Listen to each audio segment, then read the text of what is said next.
सप्रेम सस्नेह जय महाराष्ट्र.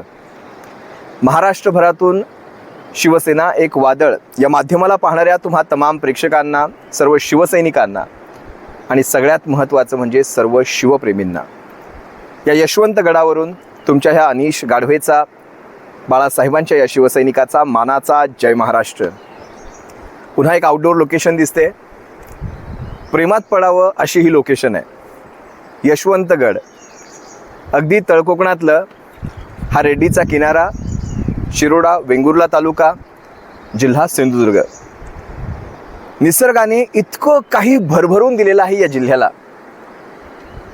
याचा कोपरानं कोपरा तुम्हाला प्रेमात पाडणार आहे. अगदी कोपरानं कोपरा. एवढे भव्य भव्य असे हे समुद्र किनारे, ह्या नारळी पोफळीच्या बागा, छत्रपती शिवरायांच्या पदस्पर्शाने पावन झालेल्या ह्या वास्तू. आज हा यशवंतगड, हा व्हिडिओ करायचं एक विशेष कारण तुम्हाला सांगतो.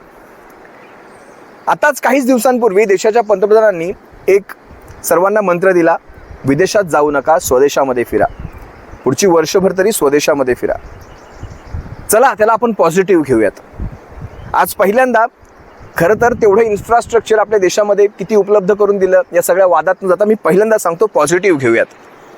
आज काही कामानिमित्त ज्यावेळेस तळकोकणामध्ये, सिंधुदुर्गामध्ये आहे, वेंगुर्ल्यामध्ये आहे, शिरोड्यामध्ये आहे विशेषतः, तिथून ज्यावेळेस मी हा सारा निसर्ग पाहतो, खरंच परदेशांमध्ये जाण्याची गरजच नाही. थोडंसं वर या आणि वरून फक्त ती लांबची किनारपट्टी दाखवा. तुम्हाला असा किनारा कॅलिफोर्नियात सुद्धा पाहायला मिळणार नाही. ही लांबची किनारपट्टी पहा. हे वैभव आहे कोकणामध्ये. हे कुणाला मिळेल? हे कुठल्या राज्याला मिळालंय सांगा ना. ही दूरपर्यंत तो फेसाळणारा समुद्र पहा, दूर दूर पर्यंत. स्वच्छ सुंदर समुद्र किनारे. अगदी गर्दी नाही, काही नाही. आता गर्दी नाही म्हणावं, हे चांगल्या याने म्हणावं की वाईट याने म्हणावं, आता मला कळत नाही. कारण गर्दी असायला हवी. इथे पर्यटक यायला हवेत. इथे पर्यटकांसाठी तशा सुविधा व्हायला हव्यात. आज जर इथे पर्यटक खेळले तर ह्या जिल्ह्याला पर्यटन जिल्हा म्हणून घोषित करता येईल. या जिल्ह्याची ती आर्थिक घडी बसेल. या जिल्ह्यासाठी कुठल्याही अन्नाची गरज पडणार नाही. इतका सधन हा जिल्हा आहे. सिंधुदुर्ग जिल्हा, दुर्गांचा जिल्हा, रत्नागिरी असेल, सिंधुदुर्ग असेल, जिल्हा रायगड असेल, हे धन आहे महाराष्ट्राचं. आणि या निमित्त परदेशातले पर्यटक महाराष्ट्रात येतील. गोवा, इथून मी जर जोरामध्ये ओरडलो ना तरी माझा आवाज इथून गोव्यात जातोय. इथेच बाजूला तेरेखोलची फक्त एक नदी आहे मध्ये, आणि पलीकडे गोवा आहे. अगदी 2.5 किलोमीटरचं अंतर आहे इथून गोव्याकडे. आणि तिथे पर्यटकांच्या रांगा लागलेल्या असतात आणि आमचे किनारे ओस पडलेले असतात. मी तुम्हाला हा किल्ला सुद्धा संपूर्ण दाखवतो. तुम्ही पहा या किल्ल्यावर आजही याचे हे बुरुज, या किल्ल्याच्या ह्या भिंती आजही आहेत तशा आहेत. याचे हे राजवाडे, आतमधली सभा मंडप, हे सारं आहे असं आहे. या जरा तुम्हाला थोडंसं नजारा दाखवतो या किल्ल्याचा. आज ह्या बुरुजांना वडाच्या झाडांनी घेरलेलं आहे. आता पुढची किती वर्ष हे बुरुज, याच्या भिंती टिकतील मला माहीत नाही. खाली हौशांनी आपली नावं कोरलेली आहेत. भले हा मुख्य किल्ला नसेल कदाचित छत्रपती शिवरायांच्या त्या किल्ल्यांमधल्या, मुख्य किल्ल्यांमध्ये, त्या दुर्गांमध्ये हा कदाचित मुख्य किल्ला नसेल, हा टेहळणी किल्ला असेल. याच्याद्वारे छत्रपतींच्या आरमाराचं संपूर्ण समुद्रावर लक्ष राहायचं, समुद्रातल्या होणाऱ्या व्यापारावर लक्ष राहायचं. पण तरी सुद्धा या किल्ल्याचं महत्त्व तितकंच आहे, कारण हा किल्ला इसवी सन 6व्या शतकातला आहे. या किल्ल्यावर पोर्तुगीजांचं राज्य आलं, या किल्ल्यावर इंग्रजांचं राज्य आलं, या किल्ल्यावर सावंतांचं राज्य आलं, या किल्ल्यावर वाडीकरांचं राज्य आलं, या किल्ल्यावर छत्रपतींचं राज्य आलं, या किल्ल्यावर करवीरकरांचं राज्य आलं. सर्वांचं राज्य याच्यावर आलं. म्हणजे छत्रपतींच्या पदस्पर्शाने पावन झालेली ही भूमी आहे. आणि हिची ही वास्तू पहा. आजही या किल्ल्याविषयी बोलताना अंगावर शहारा येतो, कारण छत्रपतींनी इथे पावलं ठेवली असतील, छत्रपतींनी इथून चालले असतील, छत्रपतींनी इथे येऊन या किल्ल्यावरून या समुद्रावर, अथांग अशा समुद्रावर नजर टाकली असेल. हा भगवा झेंडा पहा, हे आहे मराठा साम्राज्याचं प्रतीक.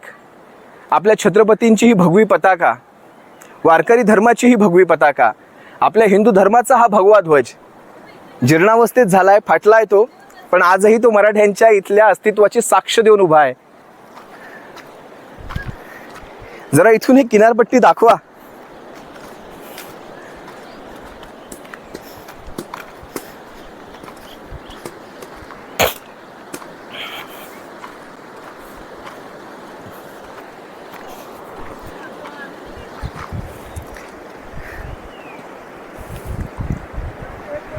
ही संपूर्ण रेड्डीची किनारपट्टी. इथे रेड्डीचा गणपती अतिशय जवळ आहे. मला वाटतं अगदी हाकेच्या अंतरावर रेड्डीचा गणपती आहे इथून. तिथे पलीकडे तुम्हाला बंदर दिसतंय. मला बंदराचं नाव सांगता येणार नाही, पण बंदर दिसतंय. बोटी आहेत तिथे काही. खडकाळ समुद्र किनारा आहे. आता हे बॅकवॉटर इतकं स्वच्छ, त्याचा तळ मला इथून दिसतोय. तुम्हाला कॅमेऱ्यात किती दिसेल मला माहीत नाही, पण याचा तळ मला इथे दिसतोय. खाली एक प्रायव्हेट जणू काही एखादा खाजगी समुद्र किनारा वाटतोय असा. ही नारळी पोफळीची झाडं, इतकं सुंदर आणि अथांग अथांग असा हा समुद्र.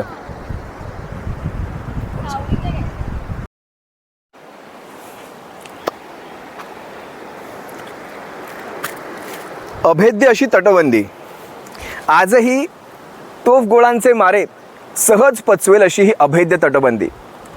इसवी सन 6व्या-7व्या शतकातलं हे बांधकाम. पोर्तुगीजांचे हमले झाले, इंग्रजांचे झाले, डचांचे झाले, फ्रेंचांचे झाले, अगदी सावंतांचे झाले, वाडीकरांचे झाले, पण तरीही या किल्ल्याला ते संपवू शकले नाहीत. बघा ना, ही तटबंदी पहा, अभेद्य अभेद्य, अगदी मराठा साम्राज्यासारखीच अभेद्य अशी तटबंदी. आणि हा फडकणारा भगवा ध्वज, मराठ्यांच्या त्या काळातल्या शौर्याची हा ध्वज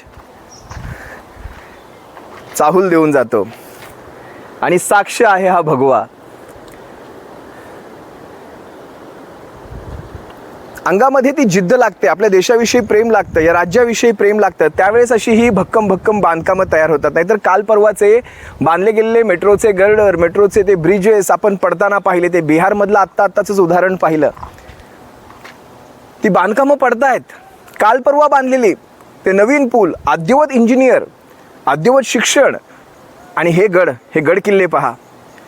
नियत साफ लागते. तुमच्या रक्तामध्ये भेसळ असून चालत नाही. भ्रष्टाचाराची भेसळ.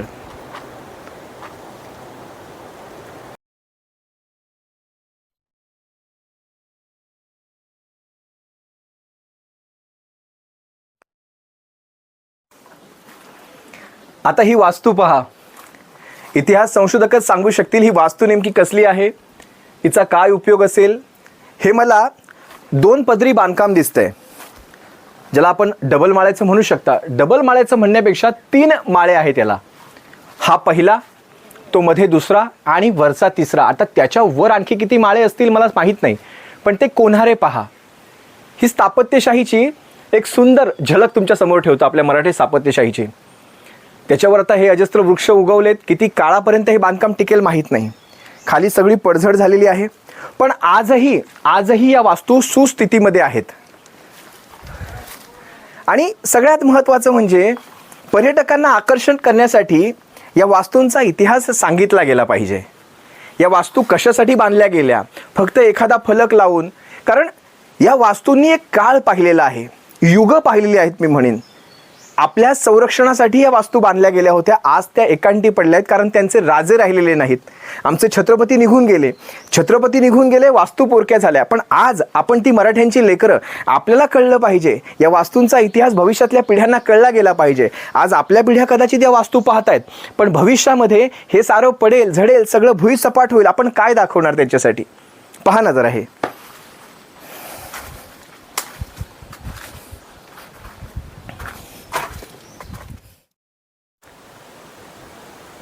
ह्या यशवंतगडाचा मी तुम्हाला आता सभामंडप दाखवतो. आजही तसाच देखणा आणि तसाच भव्य आहे.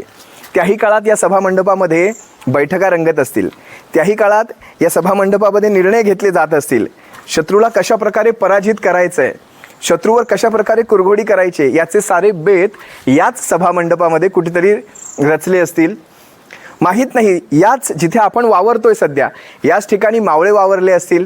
याच ठिकाणी कदाचित मला असं वाटतं हा सभामंडपातला हा जेवण्याचा वगैरे हा भाग असेल की नाही माहिती नाही, किंवा हे स्वयंपाकगृह असेल की नाही मला माहीत नाही, पण याच ठिकाणी मावळे हे वावरले असतील.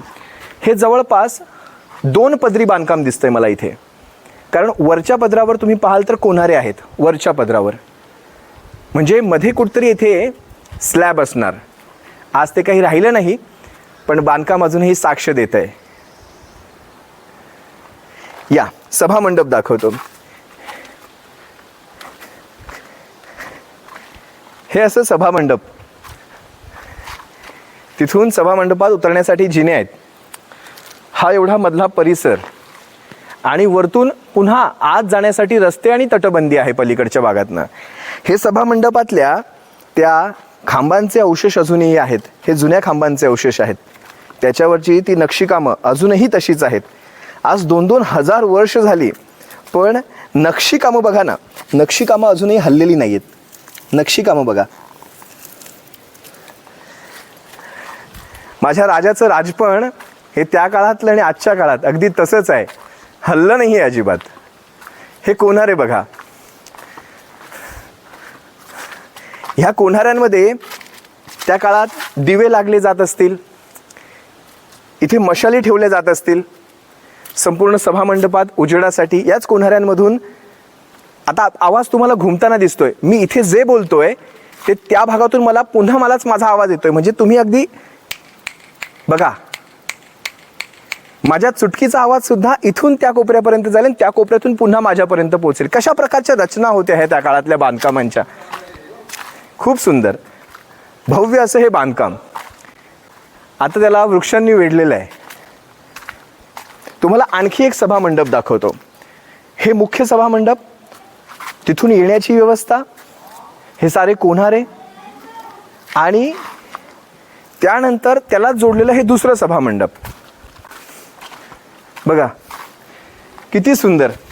या बांधकामामध्ये तुम्ही जर बारीक निरीक्षण कराल, एक पोर्तुगीज छटाही तुम्हाला जाणवेल. पोर्तुगीजांच्या ज्यावेळेस त्यांचं आक्रमण झालं, जवळपास मधल्या 600-125 काळासाठी त्यांचंही राज्य या किल्ल्यावर राहिलं.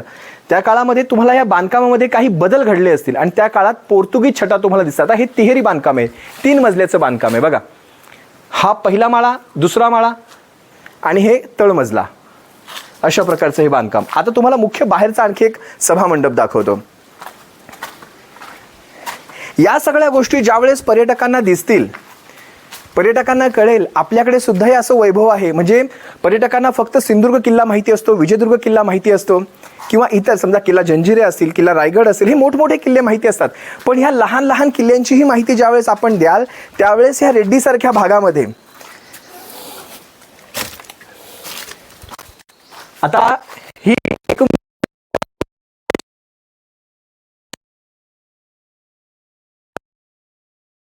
अगदी आजही नक्षीकाम तसंच आहे.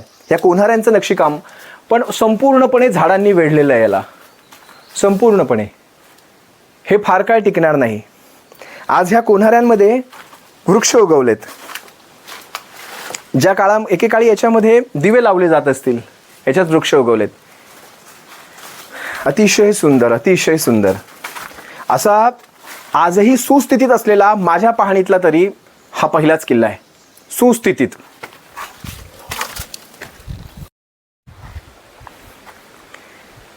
आता हे दुसरं मुख्य सभामंडप, मला वाटतं त्याही सभामंडपापेक्षा हे फार मोठं दिसतंय मला. याच्यामध्ये आता काही झाडं उगवलीत, कदाचित ही त्या काळात नसतीलही. इथे मधोमध एक तुळशी वृंदावन आहे.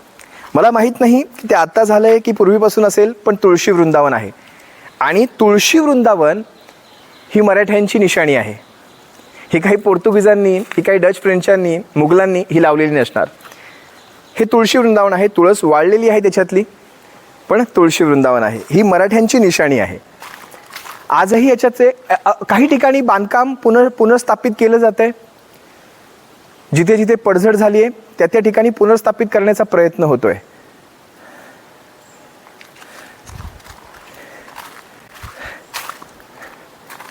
याचं संवर्धन झालं पाहिजे.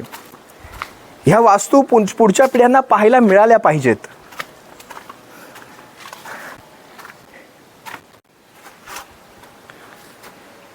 आजही सुस्थितीमध्ये, म्हणजे फक्त छप्पर जर ह्याला पुन्हा लावलं गेलं, छप्पर लावलं गेलं आणि ही झाडं काढली गेली सारी, तर ही वास्तू अभेद्य आहे अशीच आहे.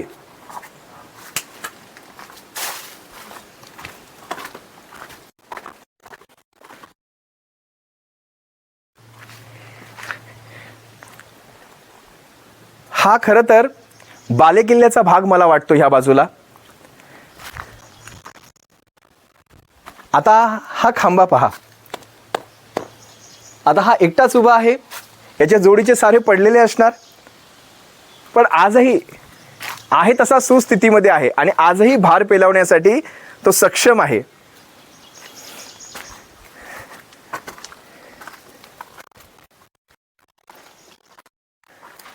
इतकं सुंदर वास्तू. बघा ना, पुन्हा तिहेरी बांधकाम आहे अगदी वरच्या मजल्यापर्यंत, आणि हे मध्ये ही त्यावेळेसची सागवानी लाकडं त्याच्यामध्ये घालून ते माळे बनवलेले असणार आहेत वरती.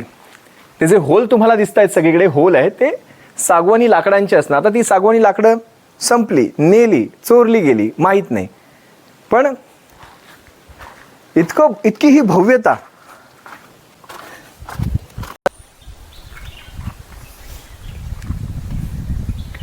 सध्या आपण किल्ल्याच्या मुख्य दर्शनी भागामध्ये आहोत. इथे समोरच तुम्हाला गडदेवतेचं मंदिर दिसतंय. माझ्या माहितीप्रमाणे हे 100% गडदेवतेचं मंदिर आहे. त्याच्यामध्ये मी जाऊन पाहिलं, पण मला तसे काही अवशेष दिसले नाहीत. एक जुन्या काळातला दिवा दिसतोय, त्याचाच अर्थ हे गडदेवतेचं मंदिर असणार आहे. आता हे बघा ना, हे आधुनिक शास्त्रज्ञ, काय म्हणता येईल त्यांना, आधुनिक इंजिनियरांनी काय केलं आहे, त्यांना काही घडवता आलं नाही, त्यांनी इथे येऊन आपली नावं कोरली. बरं, हे आधुनिक इंजिनियर आपले गुण घेत आहेत. आता हे जे नाव आहे ना, हे रशियनमध्ये आहे. रशियनमध्ये हे पहा तुम्ही, या उलट्या लिप्या ह्या रशियनमधल्या आहेत. म्हणजे तुमचे गुण, तुमच्या वास्तूंची किंमत जर तुम्ही ठेवलीत ना, तर रशियन ठेवतील, तर परदेशी ठेवतील, तर फॉरेनर्स ठेवतील. विदेशी नागरिकांना बोलून काहीच उपयोग नाही. त्यांनी इथे पाहिलं, निकिता नाव लिहिलेलं आहे, रशियन आले आणि त्यांनी इथे पुतीन नाव लिहिलं. हे वाचताय तुम्ही, PUTIN.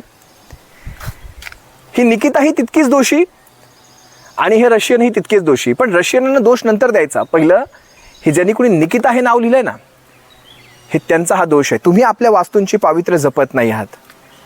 आज पर्यटकांसाठी खरं तर या सगळ्या माहितीचं हे दालन खुलं करायला हवं. मी तुम्हाला आणखी याचा काही भाग दाखवतो, तिथे बसून मी तुमच्याशी काही गप्पा मारणार आहे.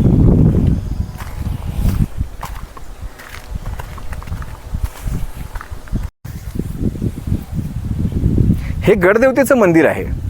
आता ह्या मंदिरामध्ये तो आतमध्ये एक दिवाच मला वाटतोय. जर तुमची काही माहिती असेल या संदर्भातली, तुम्हाला काही अभ्यास असेल, नक्की व्यक्त व्हा. पण माझ्या मते हे गडदेवतेचं मंदिर असावं. त्यामध्ये आता देवांचे अवशेष राहिले नाहीत, गडामध्ये गड पण राहिलेलं नाही, मंदिरामध्ये देव पण राहिलेलं नाही, आपल्यामध्ये तो मराठी बाणा राहिलेला नाही. सारं काही संपलेलं आहे असंच वाटू लागतंय. आता मी तुम्हाला या गडाचे मुख्य बुरुज दाखवतो. अतिशय सुंदर आहेत आणि त्या ठिकाणी गडाची काही माहिती सुद्धा लिहिली आहे. या गडावर एक सुंदर असं आंब्याचं झाड दिसलंय आणि ओतप्रोत आंब्यांनी लगडलंय. हापूस असेल, केसर असेल, मला माहीत नाही, वृक्ष जुना आहे आणि ओतप्रोत आंब्यांनी लगडला आहे. झाड पाडायला लागलेलं आहे, खाली आंबे पडलेत. ह्या गडाच्या मी सध्या बुरुजावर उभा आहे. बुरुजांची पडझड झाली आहे. बुरुज काही टिकतील असं वाटत नाही. प्लास्टिकच्या सहाय्याने बुरुज थांबवून ठेवलेला आहे असंच वाटतंय. हा बघा ना, किती सुंदर सुंदर व्ह्यू आहे इथून. सगळी नारळाची ही झाडं, हिरवागार कोकण. अजून पावसाळा सुरू व्हायचा आहे. हे समुद्र किनारे, त्या दूर दूर असलेल्या बोटी आणि हे गडाचे भग्न अवशेष. या गडाचं संवर्धनाचं काम सुरू आहे असं वाटतंय. लवकरच या गडाचं संवर्धन व्हावं आणि हा यशवंतगड पुन्हा पहिल्यासारखा पुनर्प्रस्थापित व्हावा ही अपेक्षा करतो. तुम्हाला आणखी काही गोष्टी दाखवतो, चला. किल्ल्यावर ही एक फ्रेम मला पाहण्यात आली, याच्यावर लिहिलं आहे नमस्कार शिवभक्त हो. आता ही कुणी लावली आहे? जर ज्यांनी लावली आहे ते जर मला या व्हिडिओमधून पाहत असतील त्यांनी नक्की या फ्रेमविषयी थोडीशी माहिती लिहावी. नमस्कार शिवभक्त हो, या शिवतीर्थावर आपले स्वागत. या पवित्र स्थळी छत्रपती शिवाजी महाराज यांच्या लोकसंग्रह या गुणाचे स्मरण करा. जय भवानी, जय शिवराय. लोकसंग्रह गुण, छत्रपती शिवरायांचा लोकसंग्रह गुण, याची माहिती तुम्ही कमेंटमध्ये नक्की व्यक्त व्हावी. सर्वांनी लिहा या लोकसंग्रह गुणाविषयी. या तुम्हाला पुढचं दाखवतो.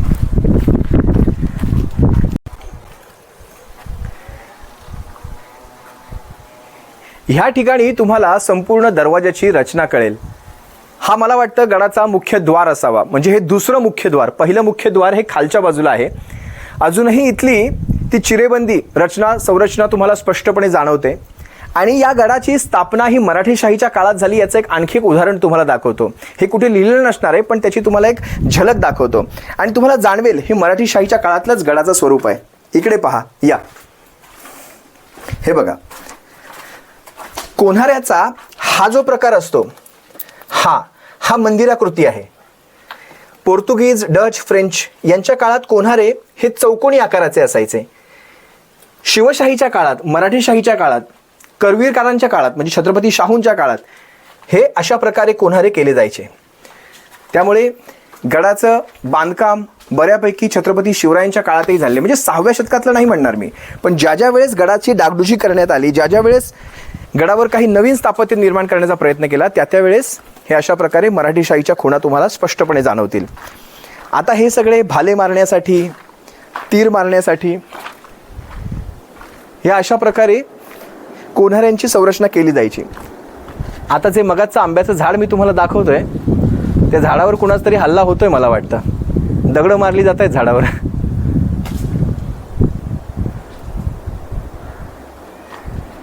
हे आहे गडाचं मुख्य प्रवेशद्वार. जे मगाशी तुम्ही पाहिलात ते आतलं प्रवेशद्वार होतं दुय्यम. आता हे मुख्य प्रवेशद्वार. ह्या प्रवेशद्वाराची संरचना जर पाहाल तर इथून तुम्हाला एक जवळपास 3 मजली इमारती इतका एक भव्य बुरुज दिसतोय.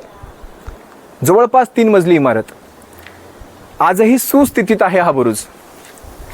बघा हा बुरुज बघा, तिथे दुसरा बुरुज आहे.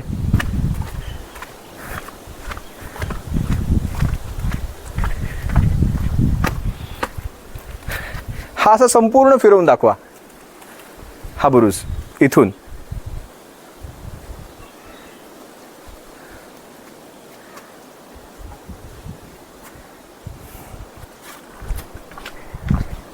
आता या गडाविषयी एवढी माहिती दिल्यानंतर एक महत्त्वाचा विषय बोलावासा वाटतो. मी इथे थांबतो. विषय ज्यावेळेस पर्यटनाचा येतो, विषय ज्यावेळेस महाराष्ट्राचा येतो आणि महाराष्ट्राच्या पर्यटनाचा येतो, महाराष्ट्र कुठेही कमजोर नाही, कमी नाही. महाराष्ट्र गोवा नव्हे, केरळ नव्हे, अगदी आपण गुजरात पर्यटनही बघतो. गुजरातमध्ये मला वाटतं अमिताभ बच्चन गुजरातचे ब्रँड ॲम्बॅसिडर आहेत गुजरात पर्यटन महामंडळाचे. महाराष्ट्राच्या पर्यटन महामंडळाचे ब्रँड ॲम्बॅसिडर मला तरी आठवत नाही, तुम्हाला आठवत असेल तर कमेंटमध्ये व्यक्त व्हावं. ह्या अशा किल्ल्यांना आपण प्रमोट करत नाही. ह्या अशा वास्तू लोकांच्या परिचयात नाहीत.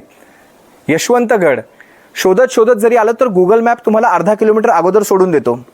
गुगल मॅपवर सुद्धा हा यशवंतगड ज्या ठिकाणी असायला हवा गुगल मॅपवर, म्हणजे लोक त्याला पाहण्यासाठी इथपर्यंत पोहोचतील त्यांनाही तो कळत नाही.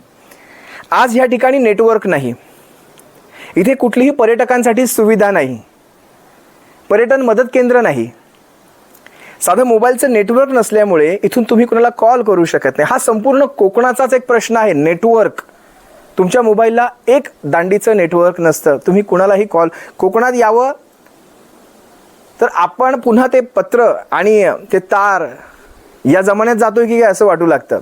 कोकणामध्ये गेल्या 3 दिवसांपासून मी आहे. वेंगुर्ल्यापासून अगदी मानवल कणकवलीपर्यंत आहे. इथे इलेक्ट्रिसिटी ही सगळ्यात मोठी समस्या आहे. इथे काय पर्यटनाचा तुम्ही विकास कराल? आज नारायण राणे असतील, नितेश राणे असतील, निलेश राणे असतील, हे कोकणाचे स्वतःला मसीहा समजून घेतात. त्यांनी या कोकणच्या पर्यटनासाठी काय केलं, हा माझा सगळ्यात पहिला प्रश्न आहे. आज बंदर विकास मंत्री आहात नितेश राणे तुम्ही. या इथल्या बंदरांची जर अवस्था पाहिली, मी मालवण बंदराचं मगाशी उदाहरण, मी कालचं उदाहरण पाहिलं. मालवण बंदरामध्ये कशा प्रकारे गलिच्छता, म्हणजे बंदरावर तुम्ही जाल किंवा मालवणच्या किनाऱ्यावर जाल, अतिशय गलिच्छ किनारे. जर तुम्ही कोणी मालवणमधून मला पाहताय, मला सांगावं, मी जे सांगतो त्यात जर काही चूक असेल तर. तारकर्लीचे किनारे पहा, पर्यटन केंद्र आपण म्हणतो तारकर्लीला. तारकर्लीमध्ये इतके पर्यटक होते, पण त्या पर्यटकांसाठी आंघोळीच्या धड सुविधा नाहीत, त्यांना पार्किंगच्या सुविधा नाहीत. तिथले रस्ते मोठे, एखाद्या पर्यटन ठिकाणचे रस्ते कसे असायला हवेत, जरा शिका गोव्याकडनं. या गोष्टी आपल्याला कुठेतरी सुधरवायला हव्यात. आता मी गोव्याचं आणखी तुम्हाला घाणेरडं उदाहरण सांगतो. काही चांगल्या गोष्टी तर काही घाणेरड्या गोष्टी. आज जे महाराष्ट्रामध्ये प्रस्तावित आहे, हे सर्व किल्ले, या किल्ल्यांची हॉटेल टुरिझम करायची आहेत. अगदी बाजूलाच, अगदी 2.5 किलोमीटरवर तेरेखोल नावाचा एक किल्ला आहे. ह्या किल्ल्यासोबतच त्याचं नाव जोडलं जातं, निवतीच्या किल्ल्याचं नाव जोडलं जातं, निवती किनाऱ्याचं आणि निवतीच्या किल्ल्याचं. ह्या सर्व किनाऱ्यांवर हे असलेले हे किल्ले, यांना हॉटेल टुरिझममध्ये गोवा गव्हर्नमेंट डेव्हलप करत आहे. त्यांना इतिहास नाही, त्यांना संस्कृती नाही, त्यांना नाही माहिती संस्कृती, आणि त्यांना ती जपायची नसेल. त्यांना कसली आली आहे संस्कृती, गोवेकरांना कसली आली आहे संस्कृती? त्यांना त्यांची संस्कृती म्हणजे डच, फ्रेंच, पोर्तुगीजांची संस्कृती नाही. असं जर ती गोष्ट नसती तर तेरेखोलच्या किल्ल्याला त्यांनी हॉटेल टुरिझममध्ये डेव्हलप होऊ दिलं नसतं. तेरेखोलचा किल्ला हा छत्रपतींच्या, आपल्या मराठ्यांच्या पदस्पर्शाने पावन झालेल्या त्या भूमी, त्या किल्ल्यांनाही तुम्ही अशा प्रकारे पर्यटन क्षेत्राच्या नावाखाली तुम्ही हॉटेल टुरिझम करता. आणि हीच गोष्ट महाराष्ट्रामध्ये घडणार होती. जवळपास 12 किल्ल्यांची यादी प्रसिद्ध झाली होती. त्या 12 किल्ल्यांना जवळपास तुम्ही हॉटेल करूनच टाकला होतात. संबंध महाराष्ट्रातून याला कडाडून विरोध झाला. महाराष्ट्रातून नव्हे, जगभरातल्या मराठ्यांकडनं याला कडाडून विरोध झाला, मराठी माणसाकडनं विरोध झाला, आणि त्यानंतर ते बारगळलं. या सगळ्या गोष्टींवर लक्ष ठेवायला हवं. ही आपली संपत्ती आहे, हे आपलं धन आहे. या धनाचं संरक्षण झालं पाहिजे, आणि याची पुढच्या पिढ्यांसाठी ही साक्ष देणारे हे किल्ले आजही आपल्याला जपून ठेवावे लागतील भविष्यातल्या पिढ्यांसाठी. सर्वांनी यावं. शिवसेना एक वादळच्या मार्फत मी सर्वांना आव्हान करतो आणि सर्वांना सांगतो, जर कधी तुम्ही कोकणामध्ये, दक्षिण कोकणामध्ये फिरायला याल, तळकोकणात याल, शिरोड्यामध्ये रेड्डीच्या समुद्र किनाऱ्यावर असला हा यशवंतगड सर्वांनी आवर्जून पाहावा, आणि इथे येऊन मराठ्यांच्या ह्या भव्य, अतिभव्य अशा शौर्याची साक्ष देणारा हा किल्ला आपल्या डोळ्यात सामावून घ्यावा. सप्रेम. जय महाराष्ट्र.